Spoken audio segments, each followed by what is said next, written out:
What's going on, guys? Welcome back to WWE Network and Show, where I, Graham G. Matthews, break down all the original content I watch on the WWE Network and on Peacock. And today we're talking the January 7, 2023 edition of the SmackDown LowDown, being hosted, as always, by Jackie Redmond and Matt Camp in the studio, running down the biggest headlines from Friday's show, which unfortunately, on the whole, wasn't overly eventful or exciting, just not a great show, aside from the Bloodline stuff. But check out my full SmackDown audio review from earlier today for more on that.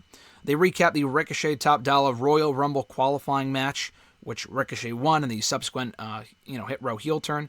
Backstage, Megan Moran catches up with Braun Strowman, who made the save for Ricochet against Hit Row. Braun Strowman says that he respects Ricochet. He has all the respect in the world for Ricochet. He wanted to help out Ricochet, after Ricochet helped him out last week against Imperium, wanted to return the favor. But then he addresses Gunther and says that he's going to be taking his Intercontinental Championship from him next week on SmackDown. They then replay the Gunther video addressing Strowman from SmackDown that aired. Matt Camp previews the Gunther-Braun Strowman Intercontinental Championship clash for next week, which I'm looking forward to.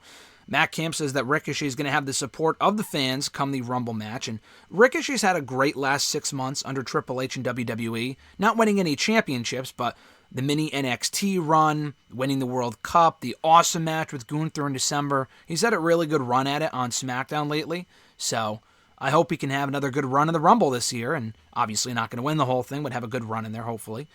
They replay the opening segment, which I mentioned earlier was great stuff. They also preview Roman Reigns and Kevin Owens, which is now official for the Royal Rumble pay-per-view for the undisputed WWE Universal Championship, as well as Kevin Owens versus Sami Zayn for next week's SmackDown, which I'm looking forward to. Matt Camp says that Sami Zayn can get back on the right track and get over what happened in the final SmackDown of 2022 when he got pinned by Kevin Owens in that tag team match by beating Kevin Owens next week. They also recap the Kofi Kingston-Santos Escobar matchup, which was won by Escobar. Backstage, Megan Moran catches up with Legado del Fantasma, all 4 members. Zelina Vega says that 2023 will see Escobar continue to skyrocket. Joaquin Wilde says the momentum will keep on going come the Royal Rumble. Cruz del Toro, I almost called him by his other name. What was his old name? Raul Mendoza, but now the new Cruz del Toro speaks in Spanish. And then Escobar says that it's time for Lucha Libre to reign supreme, and he proved that on Friday when he beat Kofi Kingston.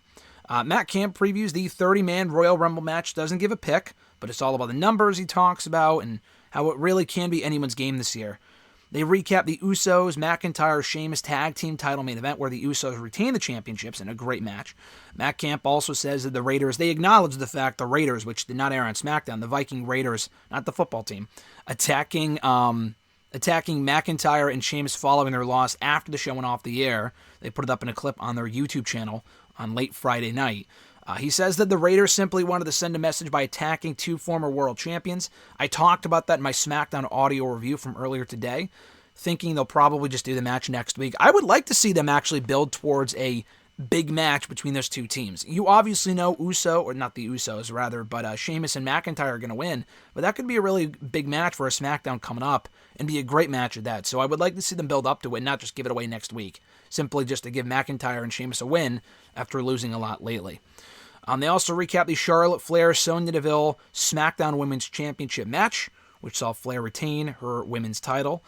Charlotte Flair talks to Megan Moran backstage and says that she's going to have to get used to the thank you Charlotte chants, and now she doesn't have to be so defensive anymore, and she plans to be a fighting champion, and she can just simply go out there and smile as she wants to. It sounds like the babyface turn is here to stay. Not that she'll turn back heel next week, but in the long run, she is better off as a heel, but it sounds like she might be a babyface for the foreseeable future, unfortunately.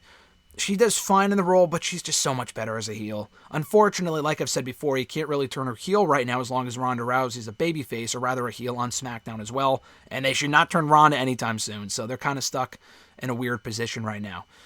Cam says that Flair is and always will be ready for anything as SmackDown Women's Champion, and they also preview the 30-woman Royal Rumble match for later on this month. So that was the SmackDown Lowdown for January 7th, 2023. Pretty average episode. We got to hear from Braun, Charlotte Flair, Legado, some interesting comments, nothing overly eventful or newsworthy or whatever, so a pretty average show.